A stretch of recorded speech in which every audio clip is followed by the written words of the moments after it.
अपने यहाँ गति से गत्यांतर जब यह जीव जाता है उसके बारे में उमा स्वामी महाराज ने कहा है, वह गति सीधी भी होती है और मुड़ती हुई भी जाती है। जब मुड़ती है तो उस समय वह अनाहरक रहता है और वह मोड़ 1, 2, 3 तक होती है। एक अपवाद के रूप में या मतांतर के रूप में चौथा भी मोड़ा होता है, किंतु आज वह गौण करके 3 की बात करना चाहता। विग्रह का अर्थ मोड़ा होता है और विग्रह का अर्थ नहीं ग्रहण करना, नो कर्मों को आहारक वर्गना के रूप में, सिवाय कर्म वर्गनाओं को छोड़कर। कर्म वर्गना यदि शरीर नाम कर्म का उदय है, कोई भी हो, कार्मण का युग भी क्यों न हो, वहाँ पर वर्गनाएँ आएंगे, किंतु आहार वो नहीं करेंगे, इसलिए उनको अनाहारक कहा। मोड़ा भी होता है, विग्रह में शरीर भी होता है।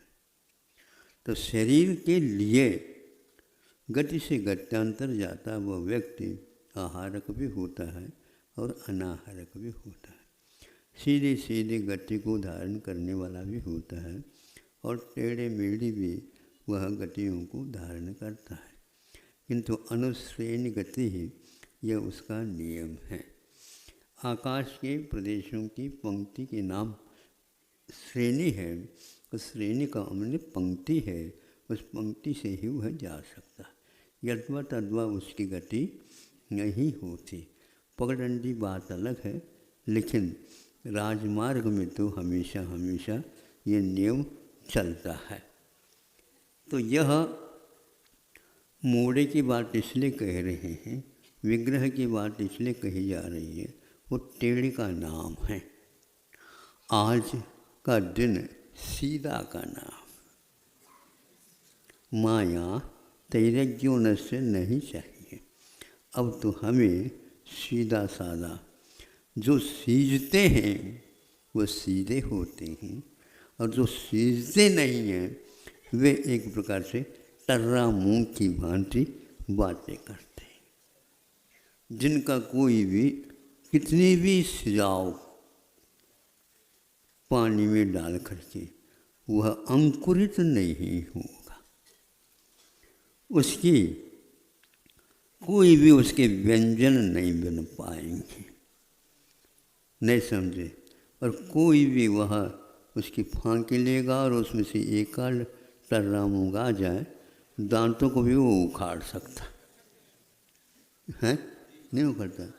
खिचड़ी में प्राय करके ऐसा ही होता है, जिनके दांत नहीं वो ठीक है।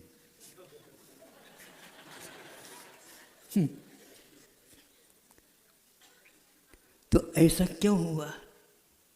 एक मूंग बोया किसान ने और अच्छे ढंग से खाद पानी हवा आदि सब कुछ व्यवस्थित प्रकृति से उपलब्ध हुए और उस एक ही मूंग के करामत अंकुरित हो गया और वह उसका बेल फैलने लगा। फैल करके वह 4-5 फीट में, वर्ग फीट में फैलता है। अच्छे सुविक वहाँ जमीन थी, उर्वरा शक्ति अच्छी थी। फैल गया तो कई शाखाएं उपशाखाएं उससे फूट गई।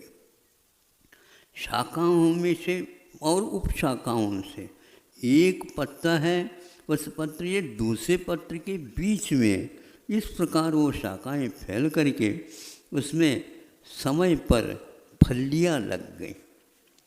फली समझते हो, जैसे मूंगफली है, जैसे गंवर ये अपनी ये, हाँ मटर फलियाँ भी होती हैं, लेकिन ये फली है एकदम सीधी रहती है, मोड़े हुए नहीं रहते, ध्यान रखो, एकदम सीधी रहती।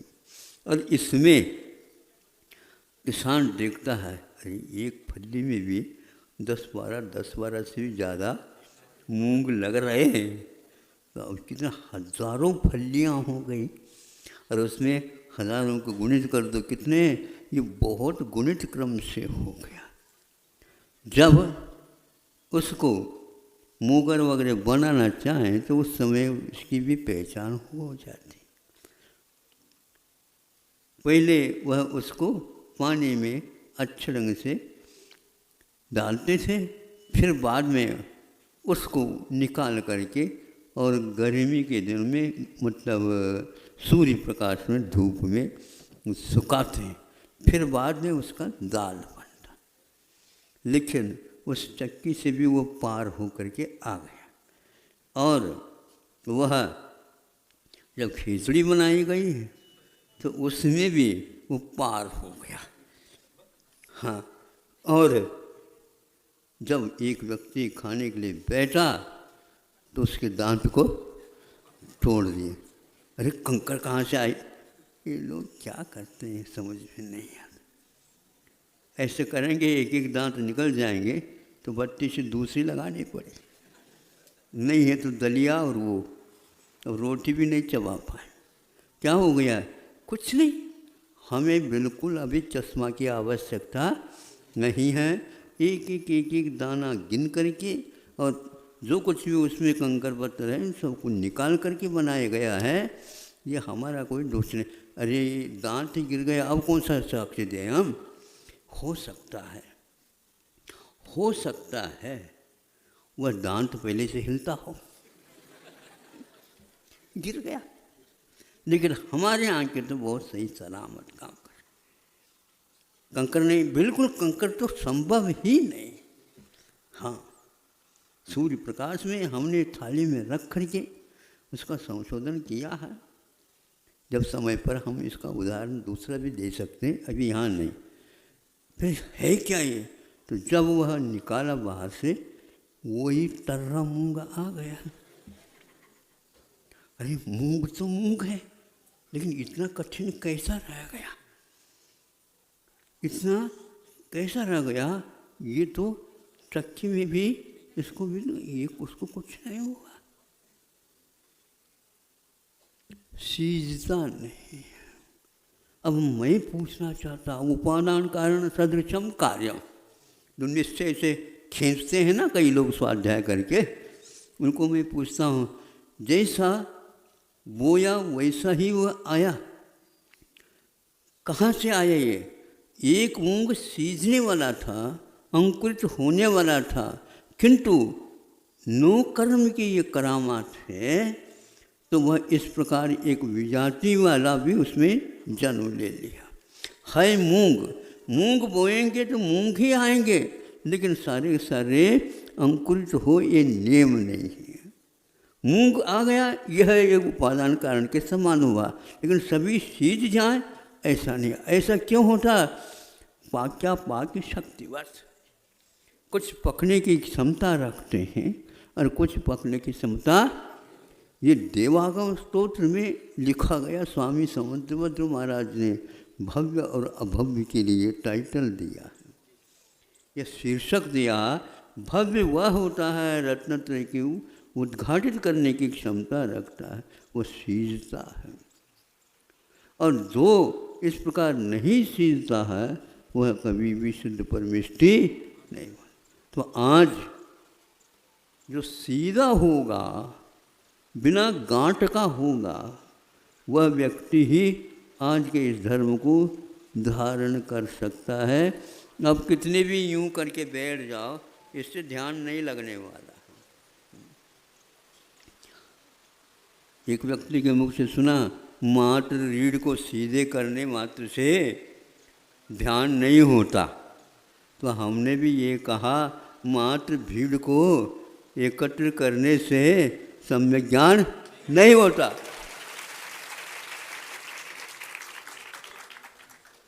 नहीं समझे? जोड़ के साथ तोड़ भी तो होता। हाँ, किंतु ये ध्यान रखो, जिसके पास संघनन नहीं है और आसन की यदि उपेक्षा करता है तो उसको तो शपक श्रेणी आदि को नहीं मान सकते। वो तो निमित्त है। अरे निमित्त ही ऐसा है, आज तक वज्रवसु नारद संगन जिसको नहीं है उसके लिए टिकट मिला ही नहीं, निर्दलीय भी नहीं बन सकता वो, नहीं समझे? हाँ, क्योंकि वह पहले अनिवार्य है। शुक्ल ध्यान, दूसरे शुक्ल ध्यान के लिए वह संघनन पहले चाहिए, किंतु वह भी 8 वर्ष अंतर्मुहूर्त पहले पहले नहीं चाहिए। मैंने जन्म लेते ही हो जा, ऐसा नहीं होता। तब लगा कि यह टर्रा होना तो बहुत ही कठिन है, इसका कैसे निस्तार होगा उसको कोई चिंता है ही नहीं। ऐसे ही आज तक हम लोगों की भी यही गिनती में आ जाती है। आज तक यदि उद्धार नहीं हुआ तो आगे का क्या भरोसा। लेकिन फिर भी भव्यत्व यदि उपाधि हमारे पास है तो ये पक्का है, बाहरी निमित्त ये मिलते ही या इसको जोड़ जुटते ही निश्चित रूप से हमारा निस्तार हो सकता है। इसलिए आज माया का विरोधी आर्जव धर्म है। किसका विरोध हुआ? माया की पार्टी कोई भी है वह पार्टी कभी भी जीत नहीं सकेगी। केवल चुनाव में चुन करके आ गई इसलिए सरकार नहीं बनती, नहीं समझे? सरकार बनाने के लिए जनता का पूर्ण योगदान चाहिए। 2 प्रकार की तालियां बजती है, नहीं समझे? यदि जनता हाउ कह दे तो वो तालियां अलग होती हैं, और दूसरे होंगे तो वो तालियों की आवाज़ अलग आती है। उसी प्रकार तीर्थंकर भी जब तक ये संकल्प नहीं लेते हैं हम आजीवन माया को छोड़ दे रहे हैं। गृहस्थ आश्रम में पहले आवश्यक है, घर में क्या होना चाहिए? पहली हो निरोगी काया, दूजी हो घर में। माया जोड़ करके यहाँ पर आए हो, चलने वाला वहीं का वहीं छोड़ करके आओ। हाँ, उसकी आवाज़ भी मत सुनो क्योंकि वो माया है। यह माया वही जब तक जमानत है तब तक यहाँ पर श्रवण नहीं बन सकता। हाँ, शुल्लक ऐलक वगैरह आलिका वगैरह बन सकती है, एक देश माया का त्याग करें। अब ये समझना भी बहुत कठिन है, नहीं समझे? पूरा छोड़ना तो फिर भी ठीक है, लेकिन पूरा नहीं छोड़ना फिर भी समझ में आ जाएगा भाई ये छोड़ने वाला नहीं है। लेकिन एक देश छोड़ने के उपरांत आधा छोड़ दिया, आधा नहीं छोड़ा, मतलब कि छोड़ दिया, मतलब को नहीं छोड़ा, इस प्रकार होता है तो उसको बोलते हैं निश्चल्यो वृत्ति तो है लेकिन वो आधा है। शल्य से रहित उसमें माया मिथ्या पहले शल्य में आया, माया मिथ्या निधन आता ना, हाँ वो माया है। ये शल्य का काम करता है। हाँ, वह जैसे कांटा गड़ गया और उसी समय निकालना था, थोड़ा सा प्रमाद हो गया, कुछ चल फिर करके आ गए, वह नीचे दूर तक पहुंच गया और वह नाई से भी नहीं निकल पाया। फिर बाद में धीरे धीरे उसको पकाने की कोशिश की, नहीं पक पाया। फिर बाद में वह चाय के रूप में, चाय समझते हो, एक एक पैर रखने से चाय, नहीं समझे? रखना ही मुश्किल, लंगड़ा था। चप्पल पहनने के उपरांत भी वो अपना ये इस प्रकार की दशा होती है। अनंत काल से आप लोग आ रहे हो, चाय के साथ यदि आ गए हैं तो हम कहते हैं भैया ऐसे तो हम निर्वाह नहीं कर पाएंगे, क्योंकि आप चाय वाले पैर वाले तो हैं लेकिन चाय हैं। कौन उठाएगा आपको, कौन चलाएगा आपको? वह आपके समान ही वह भी लंगड़ा रहा है। इसमें कौन चाय वाला है और कौन सही सलामत है पता तक नहीं लगेगा। ऐसी दशा आत्मा की हो गई है और उसको बहुत गहराई तक, जब तक उसको दवाइयाँ वगैरह लगा करके उस सुरंग मार्ग से उस कांटे को नहीं निकाला जाता, तब तक एक बार भी नहीं निकल पाता। कभी कभी उसके कुछ अंश रह जाता है। ऐसी दशा है माया, मिथ्या और निधान। मायाचार से जैसे ऊपर है वैसे ही भीतर हो, जैसे भीतर हैं वैसे ही ऊपर हो। काया में, वाचा में और भीतर विचारों में, सब में एक सा जब तक जीवन नहीं होता तब तक उसका सीखने का कोई उपाय नहीं होता। इसलिए उमा स्वामी महाराज ने निश्चल्यो वृत्ति कहा। वृत्ति व्रत लेने मात्र से नहीं होता। और ये भी ध्यान रखिए, वह केवल शल्यत्रय का त्याग करने मात्र से भी नहीं हो सकता। यानी शल्यों का त्याग करना अलग वस्तु और ऐसी दशा में उसको वृत्ति के योग्य माने 12 व्रत अथवा पंचमहाव्रत लेना अलग। जब ये लेता है उस समय वह हल्का हल्का महसूस करता है। जब तक उसमें पानी रहेगा, रोटी बना रहे हैं आप और उसमें पानी का अंश रहेगा तो वह किसी प्रकार से फूलेगा नहीं। मान लो पूड़ी बना रहे हैं तो उसको बना करके वो कढ़ाई में छोड़ देते हैं। कभी देखा आप लोगों ने? खाया तो वही कई बार होगा। तो वह कढ़ाई में जो छोड़ते हैं तो सीधे पहले डूब जाता है। हाँ, डूब जाता है। फिर उसको यूँ यूँ करके उसमें उसी डूब के साथ उसको चारों तरफ से घी अथवा तेल सींचते चले जाते हैं। फिर रग रग में वह जब घी अथवा तेल पहुंच जाता है उस समय वह ऊर्ध्वगमन करके कहाँ तक आता? जब तक तेल का सतह पर नहीं आता। जब सतह पर आ जाता है उस समय वह फूली हुई पूड़ी कहलाती। फिर इसके उपरांत थोड़ा सा और उसके ऊपर गरम गरम डाल दिया जाता है। तब उसके भीतर पेट में जो हवा है उसको भी ठोंस करके निकाल दिया जाता है। फिर वह बाहर में आप लोगों के सामने आ जाता है। ये पहले डूबेगा वो, इसीलिए डूबने मात्र से वह आकार लेने मात्र से वह पूरी नहीं कहलाती, किंतु वह जलना भी नहीं चाहिए। इसलिए उसको बार बार नीचे से ऊपर, ऊपर से नीचे और करते रहते हैं। फिर वह बिना दागदार वह आपके लिए सामने आ जाता है। यह ऊर्ध्वगमन का स्वभाव भी ऐसा ही इसी पर आधारित है। एक समय भी नहीं लगेगा जब पूरा का पूरा यह आत्माराम एक अकेला नहीं बचेगा, तब तक ऊर्ध्वगमन का सवाल नहीं उठता। माया को दूजी हो घर में, तो वो तो घर तो था ही, लेकिन यह भी एक वस्तुतः घर है। जो अनंत काल से इसमें क्या क्या कूड़ा कचरा भर रखा है, खाली होना बहुत कठिन है। और जब तक खाली नहीं करोगे तब तक आप सीधे नहीं ऊपर उठ जा ही नहीं सकोगे।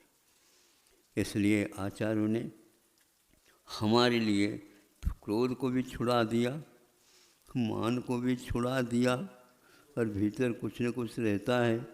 माया को भी छोड़ दो पहले, नहीं समझे? जब तक नहीं छोड़ता, चोर वगैरह होते ना पुलिस उनको अच्छे ढंग से सीधे करती है। अभी जल्दी करूँ तो ठीक है, नहीं तो फिर देखो, नहीं समझे? ये टूट जाएगी। क्या टूट जाए? मारता है। ऐसे ही कई प्रकार के तप कई प्रकार की साधना और किसी को कहे बिना शांति के साथ उसको निकालता रहता है। नया बंध समाप्त, पुराना बंध जो बंधा हुआ है उसको निकालना प्रारंभ करता, तब कहीं जा कर के जय जयकार आत्मा की होती है। आप जय जयकार की ओर देखोगे, माया को पुनः बुला रहे हैं, क्योंकि आचार्यों ने ये कहा सब कुछ ठीक है लेकिन दिखावट जो है ठीक नहीं। किसको दिखा रहे हो?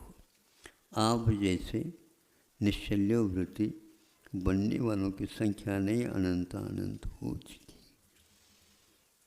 उन्होंने कुछ भी नहीं, बियावान जंगल में जाकर के बैठे, आ जाओ कैसे मैं तप कर रहा हूँ, कुछ नहीं, किसी को मालूम तक नहीं ये कहाँ के हैं।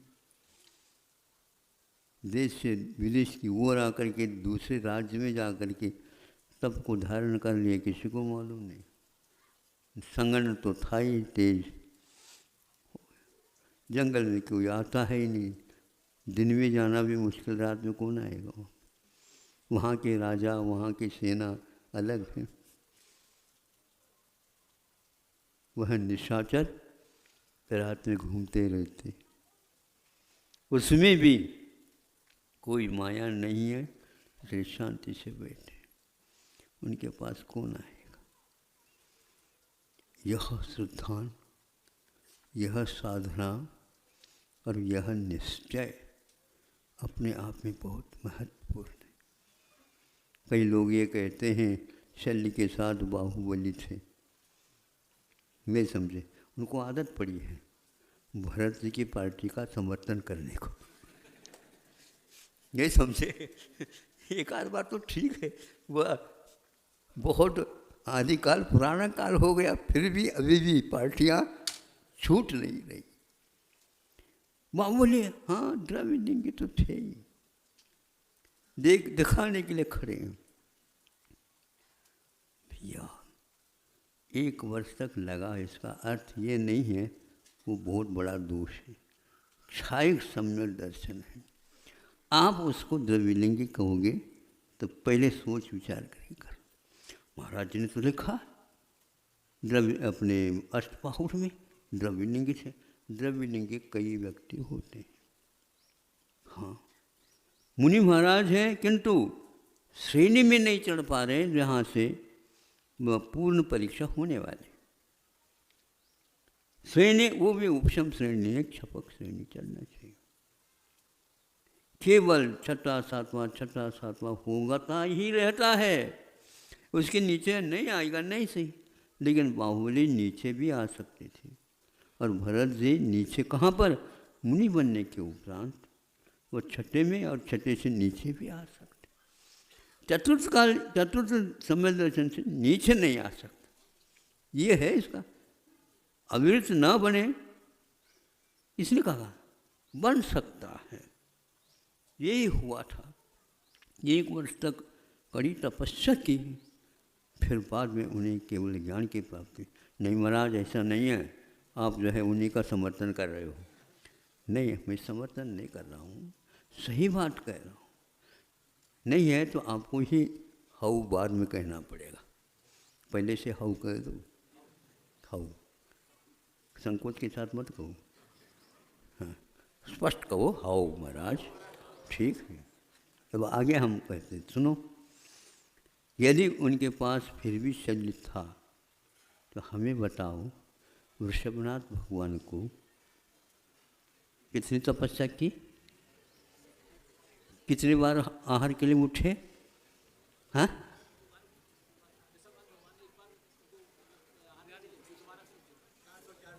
अरे 1000 वर्ष, हाँ, और 1000 वर्ष में 1 वर्ष में 2 बार उठे।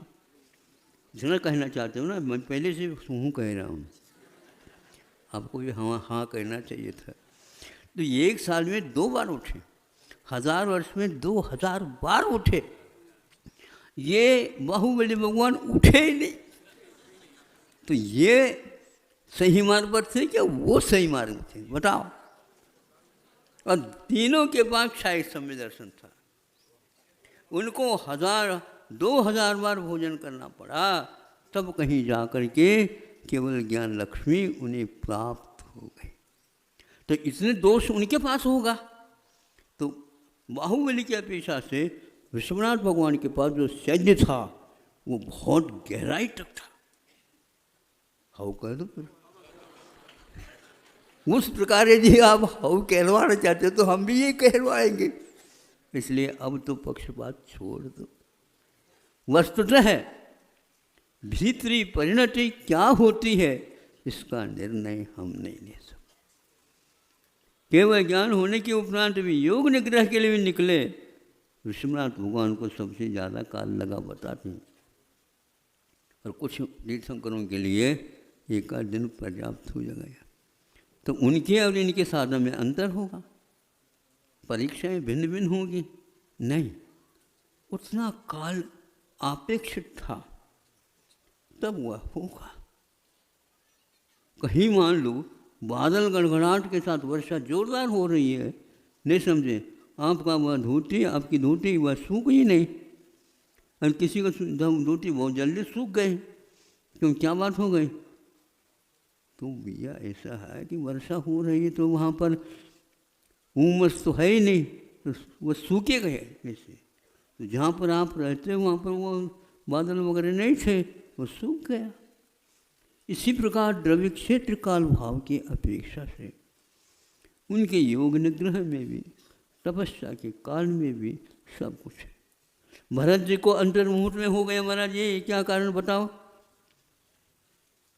वह उनको स्वतंत्रता तो मिल गई 15 अगस्त, लेकिन 26 जनवरी जल्दी नहीं आते। हाँ, उनको भी केवल ज्ञान होने के उपरांत बहुत काल घूमना पड़ा और मोक्ष मार्ग की एक प्रकार से प्रभावना करनी पड़ी, फिर बाद में मुक्ति मिली। इन तीनों के ऐसे बाहुबली को भी 1 साल के बाद गंधकुटी मिली, बुन्ने ने भी खूब उपदेश दिया। विश्वनाथ भगवान से तो आप परिचित है। इस प्रकार शल्य जाने के उपरांत भी कर्मों की निर्जरा की पद्धति अपने आप में अपने अपने अलग रहती। हाँ, कोई किसी के दूसरे के समान वहाँ पर कुछ नहीं। 90 गुणस्थान में ही जब भी सदृशता रह सकती तो वहाँ पर भी रहना चाहिए था, नहीं समझे। केवल योगी तो रह गया, बाकी सब कर्मों की निर्जरा होगी, ऐसा नहीं है। ये भिन्न भिन्न उनके द्रव्य क्षेत्र काल भाव थे। अतीत का जो बंधा हुआ कर्म था वो इस प्रकार था। इसलिए निश्चल्यो होना प्रत्येक के लिए अनिवार्य था। सेठ जी निश्चल्य नहीं हो पा रहे थे, इसलिए मंत्र सिद्धि नहीं हुई है।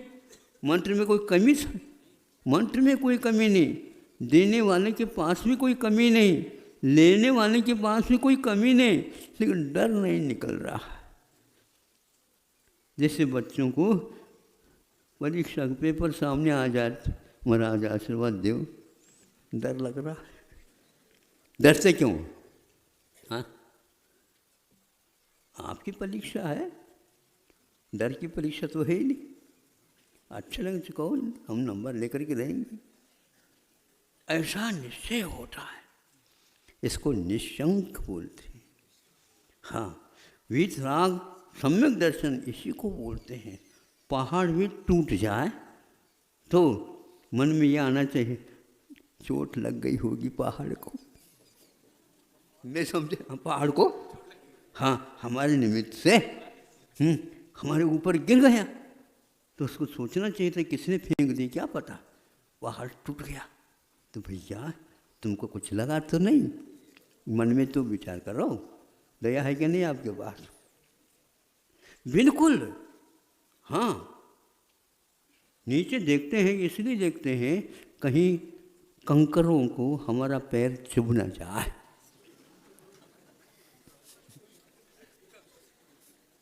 क्यों हंस रहे हो? हाँ? इसमें हंसने में क्या बात है बताओ? दया इसी का नाम है। हाँ, वह यदि फूट गए, नहीं समझे, गलत होगा। सचित हो तो असचित से अचित हो जाएंगे, फिर तो दोष लगता है। इसलिए निरख निरख के वे पग धरे, पाले करुणा। बोलो। हाँ, तब आप आपस में तो बोलते रहते हो, हमारे सामने क्या होता बताओ। पाले करुणा अंग, ये करुणा के अंग ऐसे होते हैं। कभी भी हृदय में तो उनके पास कठोरता रहती, पिघलता नहीं हो कभी, सीना ऐसे ही तन करके रहता, लेकिन करुणा की बात आती है तो वहाँ पर पसीना आ जाता। ये पसीना आना स्वाभाविक, इसलिए तो वह माया अपने लिए तो हमेशा हमेशा के लिए त्याग कर देना चाहिए, और दूसरे के लिए तो माया एक प्रकार से आवश्यक होता है। भैया अभी अभी काम कर रहा है, इसके लिए कोई सहयोग की आवश्यकता है, दे दे। वो लेना भी नहीं चाहता है तो उसको घुमा करके दे दिया जाता है। ये घुमाना मायाचार नहीं क्या? नहीं, ये मायाचार नहीं, ये माता का आचार। नहीं समझे? मैया का आचरण है ये। तो वह माया जैसा लगता है, लेकिन ऐसा है ही नहीं। अब वह हर बात में हाउ हाउ कहती रहती। जब काम हो जाता उस समय ज्ञात हो जाता कि ये कैसे करती। तभी तो यह आपका पालन पोषण हुआ है। इसलिए अरहत परमिष्टि जब उपदेश देते हैं, वह एक एक के ऊपर दया भाव रख करके अपना काम करते हैं। कंकरों में भी जिन्होंने जीवत्व का भान किया है, आपके पास ज्ञान ऐसा देखने में आ रहा है, फिर भी वह पहचान भी नहीं आ रहा, तो कह लेते महाराज नहीं, काला काला जीरा है। अरे जीरा इतना बड़ा होता है क्या? ये तो चीटा है। तो चींटी को भी आप और दूसरा नाम ले करके तात्कालिक अपने दोषों को छिपाना चाहो, ये ठीक नहीं। हाँ महाराज, हमारा प्रमाद के कारण यह ऐसा हो गया। आप बिल्कुल शांति के साथ ले रहे थे यार, हम उसको भी ठीक नहीं कर पाए। ऐसे भाव मन के आ जाते हैं। सम्यक दर्शन ऐसा कोरा कोरा सम्यक दर्शन नहीं होता, उसके भीतर भी बहुत कुछ और पोषक तत्व रहते हैं। 8 अंगों के माध्यम से जब वह सम्यक दर्शन आता है तो वह भीतर से बाहर आ जाता है और तैरने लग जाता। खदबद कर रहा है तेल, लेकिन उसको उससे कोई मतलब नहीं रहता, हल्का फुल्का हो जाता, पानी का अंश उसके पास से दूर हो जाता है। आप लोगों के लिए भी ऐसा ही चाहिए। जीवस्य कहा एक समया विग्रह, जीवस्य एक समय वाली, वह अविग्रह यानी ईशु गति, रुजु गति जिसको बोलते हैं, वह जीव यानी संसारी जीव को भी होता है, और शुद्धत्व को जिसने प्राप्त किया उसको भी होता है। ये स्वभाव है उसका। 14 राजू पार कर सकता वह बिना अनाहारक बने, ऐसे शास्त्र में लिखा है। इसी को बोलते हैं रुजु गति। रुजु मैंने सीधी, और रुजु नहीं हो, अनरुजु हो जाए जिसको विपुलमती बोलते हैं, टेढ़ी मेढ़ी चलती है, ऐसा रहता है। इसलिए हमें अपने आप को सीधा करना। लोहार को के पास कभी गए थे आप लोग? हाँ, मैं गए तो थे, उनसे मित्रता भी हमारी थी। उन व्यक्तियों से मित्रता रखनी चाहिए जिसके द्वारा आते समय जाते समय हमारा अनुभव बढ़ जाए। वहाँ जो टेढ़ा बना है लोहे का, सलाई क्या और कोई भी, तो उसको सीधा करना चाहता, वो सीधा वैसे नहीं कर सकता। पहले भट्टी में डाल दिया, फिर उसके ऊपर चलाओ धुन की, तो वह धुन चलाता है, चलाते वो फर फर फर फर आवाज़ होती रहती है आग की, और वह तपता हुआ तप गया, लाल लाल गोला आ गया। चिमटा से उसको पकड़ता है और यहाँ पर सामने रखता है, अब धोकनी छोड़ दो और मार दो इसके ऊपर। घन का प्रहार होता है, एक बार में सीधा नहीं होता, उपटता बार बार करना पड़े, तब तक तो वह पुनः लाल से स्थान पर काला हो गया। एक बार, दो बार, तीन बार उसको कोयले के द्वारा तपा तपा करके सीधा कर दिया जाता है, फिर बाद में वो काम में आता है। इसलिए ऐसे क्षपक श्रेणी वाले जो होते हैं, अपने टेढ़ी मेढ़ी जो उपयोग की दशा है उसका अच्छे घन पटक पटक करके सीधा कर देते हैं। जोर से मत करो, अरे जोर से मत करो, तो तुम सीधा जो था उसको टेढ़ा क्यों बनाया? हम क्या करें, बन गया, वो बन गया तो आपकी ही जिम्मेदारी है। पकड़ो इसको, अच्छे पकड़ो, छोड़ना नहीं, फिर वो पटकता रहता है। ऐसा वह पुनः पूर्व स्थिति पर लाता है। इसको बोलते हैं निश्चल्योक्ति, इसको बोलते हैं सीधापन। सीधापन आए बिना आपको सिद्धि नहीं मिलेगी। आप चाहो सिद्धि, हाँ? अभी तो महाराज सिद्धि तो बहुत दूर लगती है, हमारी प्रसिद्धि हो जाए फिर। हाँ? अभी सिद्धि तो मिलेगी बाद में, लेकिन थोड़ी सी प्रसिद्धि की कमी थी, वो थोड़े मिल जाए। नहीं, रिद्धि सिद्धि प्रसिद्धि इन किसी से भी मतलब नहीं है, एकमात्र शुद्ध तत्व का हमें लाभ हो तो इसमें सब ठीक ठाक हो जाएगा। आपका समय हो गया, नहीं समझे? अब तो भाद्रपद के दिन हैं, नहीं समझे? बहुत जल्दी निकलेंगे, सुन रहे हो क्या? नहीं, चातुर्मास करने के लिए महाराज आए हैं। नहीं, अब चातुर्मास उठावना के लिए उत्तरार्ध में आ गया है, बिल्कुल। अब तो बहुत जल्दी दिन डूबेंगे, जल्दी जल्दी डूबेंगे। 1.5 महीना भी लगभग रह गया है, कार्तिक महीना आ जाएगा। दिवाली की प्रतीक्षा है। हाँ, 2 महीने से भीतर उतर रहा है, वो उतरता जा रहा है। योग था और यहाँ पर काम हो गया, अच्छा हो गया। अच्छा नहीं हुआ, आशातीत हो गया। लेकिन आशा को तो आपको छोड़ना ही है। आशा नहीं, निराशा भी नहीं, किंतु वीतरागता ही अपना स्वभाव है। ऐसे समझ करके अपने आप को मानते चले जाओ, सीधा बनते चले जाओ।